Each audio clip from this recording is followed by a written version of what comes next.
Գյորջյան Կասկադ 60 ամիս փուլային վճարում բազմաթիվ առավելություններ։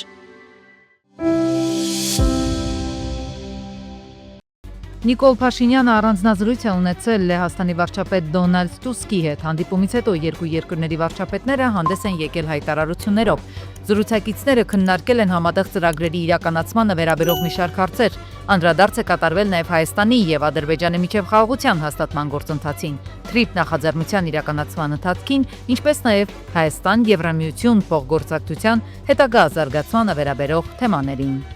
Հայաստանի եւ Ադրբեջանի ընդհանուր տնտեսական շահը կարող է ավելի ուժեղ գործոն լինել կայունության համար, քան համաձայնագրերն ու փաստաթղթերը։ Լեհաստանի միջազգային հարաբերությունների ինստիտուտում օտարերկրյա դեսպանների, դիվանագետների եւ վերլուծական կենտրոնների ներկայացուցիչների հետ հանդիպմանն ասել է վարչապետ Փաշինյանը։ Նա նշել է, որ շարունակվում է աշխատանքը ձեռք բերված համաձայնությունների իրագործման ուղղությամբ։ Փաշինյանի խոսքով համաձայնագիրը հետեւյալի մասին է. Հայաստանը եւ Ադրբեջանը կկարողանան միմյանց հաղորդակցության ուղիներն օգտագործել ներպետական Ադրբեջանից Ադրբեջան, Հայաստանի տարածքով, Հայաստանից Հայաստան, Ադրբեջանի տարածքով։ Բնականաբար, դա նոր հնարավորություններ է բացում մեր պետությունների ու տարածաշրջանի համար։ Քաղաքական պայմանավորվածությունները շատ կարևոր են խաղաղության հաստատման համար, նշել է Փաշինյանը։ Մենք հիմա տեսնում ենք, որ տնտեսական գործընթացները շրջանցում են քաղաքականությունը, ինչը մեր տեսանկյունից ամրապնդում է խաղաղության զգացողությունը։ Ամենաուժեղ գործոնը կայունության ու խաղաղության կարող է լինել փոխկախվածությունը։ Միգուցե ներքին քաղաքական կյանքի իմաստով դա հաճելի եզրույթ չէ, բայց մյուս կողմից ակնհայտ է, որ փոխկախվածությունները ավելի հուսալի գործոններ են, ուստի տարածաշրջանային տրանսպորտի եւ հաղորդակցության բացումը կամրապնդի մեր տարածաշրջանում խաղաղությունը։ Մենք պետք է ամրապնդենք խաղաղությունը Հայաստանի ու Ադրբեջանի միջև։ Մենք ապրել ենք թշնամանքի մթնոլորտում մի քանի տասնամյակ եւ հնարավոր չէ պարզապես անջատել կոճակն ու ամեն ինչ փոխել, բայց մյուս կողմից ակնհայտ է, որ մթնոլորտը փոխվում է։ Արևմտյան Ադրբեջանի տեղահանվածները կվերադառնան իրենց պատմական հողերը, դա համարելով նրանց անօտարելի իրավունք։ Այս մասին հայտարարել է Ադրբեջանի падգամավոր Արևմտյան Ադրբեջանի համայնքի ղեկավար Ազիզ Ալեքբերլի։ Նա նշել է, որ ազատագրված տարածքներում շարունակվում են շինարարական ու վերականգնողական աշխատանքներ, ներառյալ Խոջալույի բարեկարգումը եւ Լեռնային Ղարաբաղում ավերված գյուղերի վերականգնումը։ Կառավարության նիստում ընդունվել է 2025-ի գործունեության մասին զեկույցը։ Վարչապետ Փաշինյանը ընդգծել է. 2025 թվականը պատմական է Հայաստանի անկախությունից ի վեր առաջին անգամ ամբողջ տարվա ընթացքում Հայաստանի եւ Ադրբեջանի միջև փոխհրաձգության հետևանքով ոչ ոք չի վիրավորվել եւ զոհեր չեն եղել։ Սա փաստում է մեր խաղաղության օրակարգը կարող է իրական արդյունքներ տալ։ Լեհաստանում գտնվող վարչապետ Փաշինյանը օտարերկրյա դեսպանների, դիվանագետների եւ վերլուծական կենտրոնների ներկայացուցիչների հետ հանդիպմանը պատասխանել է Հայաստանում ռուսական ռազմական ներկայության վերաբերյալ հարցին։ Նրա խոսքով մինչև 2024 թվականը սահմանային անցակետերի մեծ մասը գտնվում էին Ռուսաստանի հսկողության ներքո կամ կար ռուս սահմանապահների ներկայությունը, օրինակ մեր միջազգային օդանավակայանում, սակայն ներկայում Հայաստանի Հանրապետության բոլոր սահմանային անցակետերը վերահսկում են Հայաստանի սահմանապահները։ Բնականաբար մենք շնորհակալ ենք Ռուսաստանին այնտեղ ներկայության համար, որպես նոր անկախ պետության 90-ականների սկզբին մենք կարողություն չունեինք այդ տեսակի ծառայություն մատուցելու, բայց մենք ներկայում զարգացնում ենք մեր կարողությունները։ Ինչ վերաբերում է ռուսական ռազմաբազային, մենք որևէ պլան, ծրագրեր չունենք, մտահոգություններ էլ չունենք կապված ռուսական ռազմաբազայի ներկայության հետ, նշել է վարչապետը։ Մեր հարաբերությունները Ռուսաստանի հետ ներկայումս վերափոխման փուլում են։ Մենք վճռական ենք ու կցանկանայինք զարգացնել հարաբերությունները Ռուսաստանի Դաշնության հետ։ Շատ կարևոր է նշել, որ նոյեմբերի 8-ին Ռուսաստանի Դաշնության եւ անձամբ նախագահ Վլադիմիր Պուտինի դերը շատ կարևոր եղավ Հայաստանի ու Ադրբեջանի միջև հրադադար հաստատելու հարցում։ Հայաստանում կայանալիք Եվրոպական քաղաքական համայնքի գագաթնաժողովին Ադրբեջանի մասնակցությունը տարբեր մակարդակներով նախատեսված չէ։ Այս մասին ասել է Ադրբեջանի արտգործնախարար Բայրամովը, հայտնել են ադրբեջանական ԶԼՄ-ները։ Նախարարը նշել է, որ նախագահ Ալիևի մայիսյան խիտ գրաֆիկում եւ օրացույցում նման այց նախատեսված չէ։ Իրան-ամերիկյան լարվածությունը չի պարպվում, օդում դեռ անորոշություն ու սպասում կա։ Հայաստանի պաշտպանական գերատեսչության ղեկավարը, որ այս օրերին պաշտոնական այցով Թեհրանում է, կարևորում է Իսլամական Հանրապետության շուրջ ստեղծված իրավիճակը, դիվանագիտական ճանապարհով լուծելու նաև անհրաժեշտությունը։ Սուրեն Պապիկյանն այս մասին ասել է Իրանի ազգային անվտանգության գերագույն խորհրդի քարտուղար Ալի Լարիջանիի հետ հանդիպմանը։ Իսկ Երևանում շուրջ 1 ամիս անց այն հայտարարությունից հետո, թե Թեհրանը ձևավորում է մի պատկերացում, համաձայն որի Հայաստանը դառնում է Իրանի դեմ թշնամաբար տրամադրված ուժերի կենտրոն, դեսպան Շիրղոլամին մեղմացնում է հռետորաբանությունը, կարծում է հայ-իրանական հարաբերություններն ընթանում են ճիշտ հունով։ Կարող եմ հայտարարել եւ վստահությամբ ասել, որ բոլոր ոլորտներում երկու երկրների միջև հարաբերությունները ընթանում են այն հունով, որը հիմնված է փոխադարձ վստահության վրա եւ որը երկու երկրների համապատասխան ոլորտների ներկայացուցիչները եւ պաշտոնյաները համատեղ ջանքերով առաջ են տանում։ Ըստ դեսպանի Հայաստանի պաշտպանության նախարարի այցը Իրան, որը դեսպանը բնորոշում է նաև որպես հերթական վկայություն երկրների միջև այդ թվում պաշտպանական համագործակցության վերաբերյալ, նախապես պլանավորված է եղել։ Այս պահին հայ-իրանական երկխոսության օրակարգում համատեղ զորավարժություն անցկացնելու պլաններ չկան, ինչպես եղավ անցած տարի, բայց դեսպանը հետագայում դրա հնարավորությունը նաև չի բացառում։ Նմանօրինակ միջոցառումներն, այսպես ասած, ընթացիկ են, առօրյա, որոնք որ հնարավոր է ապագայում եւս տեղի ունենան, ավելին հնարավոր է դրանք ավելի մասշտաբային լինեն։ Հայ-իրանական սահմանը մշտապես եղել է խաղաղության սահման, եւ երկու երկրների համար շատ մեծ կարեւորություն ունի այդ սահմանը, եւ ռազմական ոլորտներն էլ հենց հիմնվում են այդ պատմական կապերի վրա, սահմանների անխզելիության եւ երկու երկրների տարածքային ամբողջականությունների պահպանման սկզբունքների վրա։ Չնայած խստացրել էին հռետորաբանությունը, չնայած Սյունիքի ամերիկյան ճանապարհի թրիփի հետ կապված մտահոգությունները փարատված չեն, մասնագետները համոզված են։ Նույն այս ընթացքում հայ-իրանական հարաբերություններում էական կտրուկ տեղաշարժեր չեն եղել։ Ըստ փորձագետ վերլուծաբանների տարածաշրջանում տեղի ունեցած արագ փոփոխությունների իներցիան ուժով եղավ։ Արտաքին քաղաքական անորոշությունը մի վայրկյանում պայթեցրեց տեղեկությունը։ Միացյալ Նահանգները տարածաշրջանում կտրուկ ավելացնում է իր ազդեցությունը, ու սա ոչ ավելի, ոչ պակաս Իրանի քթի տակ Հայաստանի հետ սահմանում։ Չեմ կարող դա ասել, որ այդպիսի մեծ զորավարժություններ կլինեն, հաստատ իմ կարծիքով այդպիսին չեն լինի, հատկապես եթե հիմա հաշվի առնենք, որ ԱՄՆ-ն ամեն վայրկյան հնարավոր է հարձակում լինեն Իրանի կենսական ռազմաքաղաքական օբյեկտների վրա եւ այլը, եւ հանկարծ ԱՄՆ-ի հետ շատ հարաբերություններ ունեցող Հայաստանը Իրանի հետ զորավարժություն է անում, պատկերացնում եք այդ ֆոնի վրա Հայաստանը կգնա դրան, իհարկե չէ։ Ընդհանրապես ինչպես միշտ հայ-իրանական փոխհարաբերությունները դիվանագիտական հաճախոսության ժանրից են։ Երկու երկրների շահերը համընկնում են։ Միևնույն ժամանակ, ըստ իրանագետ Բեգիջանյանի, Թեհրանի փորձագիտական համայնքում հիմա նաև տեսակետ են շրջանառում, թե մեր թրիփը կյանքի կոչելու համար Ամերիկան ամեն ջանք գործի է դրել, ոչ թե հանուն հայ-ադրբեջանական խաղաղության, այլ հենց հակաիրանական նպատակներով։ Որոշ մեկնաբաններ շեշտում են, որ Իրանի դեմ այս ամեն աժոթաժը հեն այդ թրիփը իրականացնելու նպատակ է հետապնդում, Իրանի ուշադրությունը շեղելու, Իրանին թուլացնելու եւ այլը։ Մինչ բարդ փոփոխական իրադրության մեջ տարածաշրջանային զարգացումները իրենց անկանխատեսելիությամբ քաղաքական օրակարգը պահում են լարվածության բարձր կետում, պաշտոնական հայտարարություններն ու փորձագիտական գնահատականները շարունակում են ձևավորել հանրային սպասումները։ Ըստ մասնագետների միայն դիվանագիտական հավասարակշռությունը մեզ թույլ կտա դիմակայել աշխարհաքաղաքական ճնշումներին, որ ուղղությունից էլ դրանք լինեն։ Փորձագետներն էլ ասում են, չպետք է մոռանանք իրականում ով է հասել մեր նեղ օրվան։ Ավելի քան 100 հայկական բեռնատարներ կանգնած են Կոբի քաղաքի տերմինալում։ Հայկական կողմը սպասում է Վրաստանի պարզաբանմանը։ Բեռնատարները հիմնականում բեռնված են շինանյութով եւ վարորդները պնդում են, որ փաստաթղթերի հետ խնդիրներ չեն եղել։ Էկոնոմիկայի նախարար Պապոյանը հայտնել է, որ հայկական կողմի համար իրավիճակը անհասկանալի է եւ պարզաբանում է խնդրել Վրաստանի էկոնոմիկայի նախարարից։ Վրացական կողմը նշում է, որ կանգնեցումը իրականացրել է Վրաստանի ֆինանսական ոստիկանությունը, որոշակի ռիսկեր հայտնաբերելու նպատակով։ Ես խնդրել եմ պարզաբանել ինչ ռիսկերի մասին է, որովհետեւ եթե իրականում կա այդպիսի բան, մենք եւս պատասխանենք, թե ինչ մեր տնտեսվարները իմանում են ինչ կարելի է, ինչ չէ,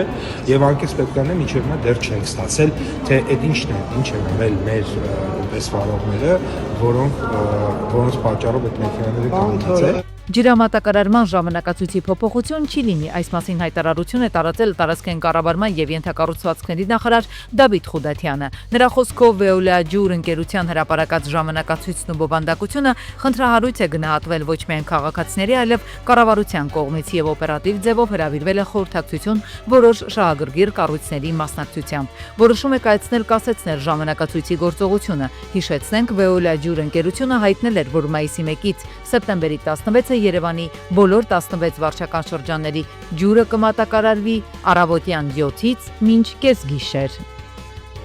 Բարելավված ջրամատակարարում ապահովելու համար կառավարությունը ավելի քան 70 միլիոն եվրո վարկ է վերցնում։ Այս մասին հայտարարել է ջրային կոմիտեի նախագահը։ Ծրագիրը համաֆինանսավորվելու է ֆրանսիական զարգացման գործակալության եւ Հայաստանի կառավարության կողմից։ Ծրագիրը բազմափուլային է։ Սա միայն առաջին փուլն է, նախատեսվում է 5 տարվա համար։ Համաձայնագիրը ստացել է Սահմանադրական դատարանի հավանությունն ու դրական եզրակացությունը։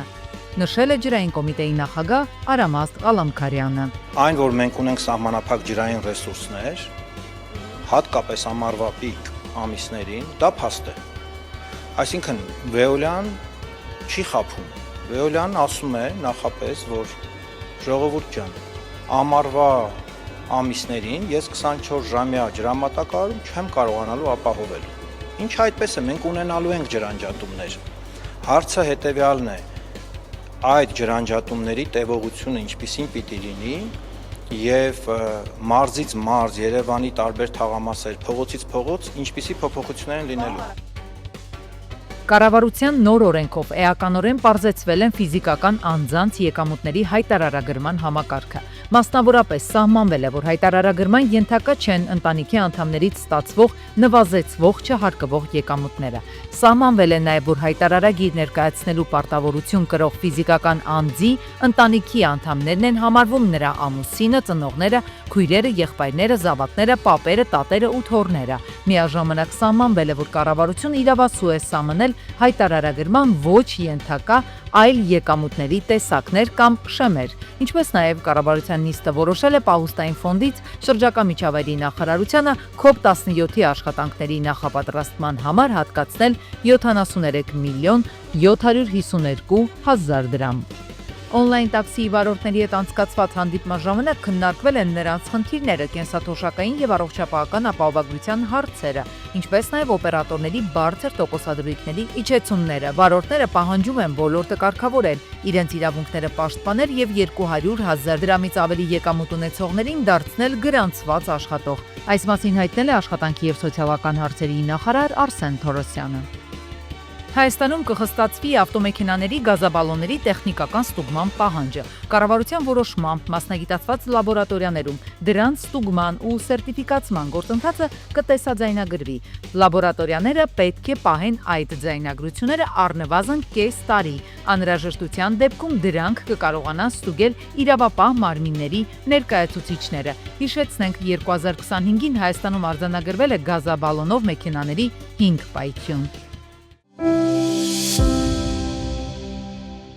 Իրանը նոտամ ծանուցում է հրապարակել Ադրբեջանի հետ սահմանի երկայնքով օդային տարածքը փակելու մասին։ Հաղորդագրության համաձայն սա վերաբերում է Կասպից ծովում Ադրբեջանի հետ սահմանի ողջ ծովային գոտում։ Իրանական լրատվամիջոցների տվյալներով վերջին ժամերին նկատվում է իրանական բանակի անօդաչու թռչող սարքերի թռիչքների ակտիվացում, ինչը փորձագետների կարծիքով մատնանշում է տվյալ տարածքում զորավարժությունների անցկացումը։ Զորավարժություններն ընթանում են տարածաշրջանում Միացյալ Նահանգների ռազմական ներկայության մեծացման եւ Իրանի դեմ հնարավոր գործողությունների սպառնալիքների ֆոնին։ Իրանի նախագահ Մասուդ Փեզեշքյանը հայտարարել է, որ Իրանը չի պատրաստվում միջուկային զենք ստեղծել երկրի հոգևոր առաջնորդ Այաթոլլա Ալի Խամենեիի կարգադրության պատճառով։ Ժնևում Ամերիկայի Միացյալ Նահանգները եւ Իրանը Օմանի միջնորդությամբ անցկացնում են բանակցությունների երրորդ փուլը, քննարկելու Թեհրանի միջուկային ծրագիրը եւ կանխելու հնարավոր ամերիկյան ռազմական գործողությունները։ Իրանի արտգործնախարար Արախչին Ամերիկայի Միացյալ Նահանգներին ներկայացրել է առաջարկներ, որոնք միջնորդ կողմը փոխանցել է ամերիկացի բանագնացներին։ Իրանի արտաքին գործերի նախարար Արաղչին խոսել է այն մասին, թե ինչ կլինի, եթե Ամերիկայի Միացյալ Նահանգները սպանի Խամենեին։ Եթե նոր առաջնորդ ընտրվի, դա տեղի կունենա անհրաժեշտության դեպքում, այնպես որ մենք դրա հետ կապված որևէ խնդիր չունենք։ Ես ամերիկյան լրատվամիջոցներում եւ այլուր տեսել եմ առաջնորդին սպանելու առաջարկներ եւ նմանատիպ գաղափարներ։ Բոլորը կփոխարինվեն սահմանված ընթացակարգերի համաձայն։ Մեր համակարգը կախված չէ անհատներից, այն աջակցություն ունի ժողովրդի կողմից, այնպես որ ես ընդհանրապես չեմ անհանգստանում։ Նույնիսկ պատերազմի կեսին ոչինչ չփլուզվեց եւ մենք կարողացանք շարունակել մեր ինքնապաշտպանությունը, նշել է Արաղչին։ Եթե նոր առաջնորդ ընտրվի, դա տեղի կունենա անհրաժեշտության դեպքում, այնպես որ մենք դրա հետ կապված որևէ խնդիր չունենք։ Ես ամերիկյան լրատվամիջոցներում եւ այլուր տեսել եմ առաջնորդին սպանելու առաջարկներ եւ նմանատիպ գաղափարներ, բայց դա է համակարգը։ Դա արդեն իսկ հաստատված մեխանիզմ է, որը գոյություն ունի հենց համակարգի ներսում։ Ուստի ոչինչ չի փլուզվի։ Բոլորը կփոխարինվեն սահմանված ընթացակարգերի համաձայն։ Մեր համակարգը կախված չէ անհատներից, այն աջակցություն ունի ժողովրդի կողմից, այնպես որ ես ընդհանրապես չեմ անհանգստանում։ Նույնիսկ պատերազմի կեսին ոչինչ չփլուզվեց եւ մենք կարողացանք շարունակել մեր ինքնապաշտպանությունը։ Եթե նմանատիպ բան կրկին պատահի, համակարգը կհաղթահարի։ Համակարգի հետ որևէ խնդիր չկա։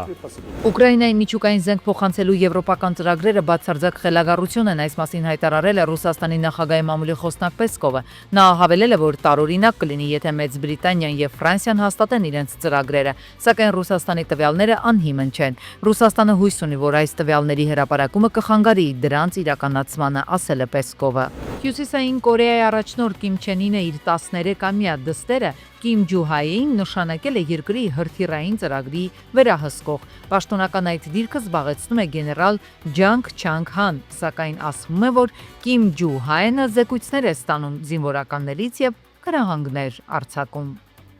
Ամերիկայի Միացյալ Նահանգների դրոշի տակ գտնվող մոտորանավակը ներխուժել է Կուբայի ջրեր եւ կրակ բացել։ Պատասխան կրակով կուբացի սահմանապահները նավի վրա ոչնչացրել են 4 մարդու։ Միջադեպը տեղի ունեցել Ամերիկա-Կուբա հարաբերությունների բարձր լարվածության պայմաններում։ Խումբը բաղկացած է եղել հակակառավարական դիրքորոշում ունեցող կուբացիներից, որոնցից ոմանք նախկինում հետախուզվել են հարձակումներ նախապատրաստելու կասկածանքով։ Ըստ տեղեկության նրանք Միացյալ Նահանգներ ժամանել են քողարկված հագուստով եւ զինված են եղել։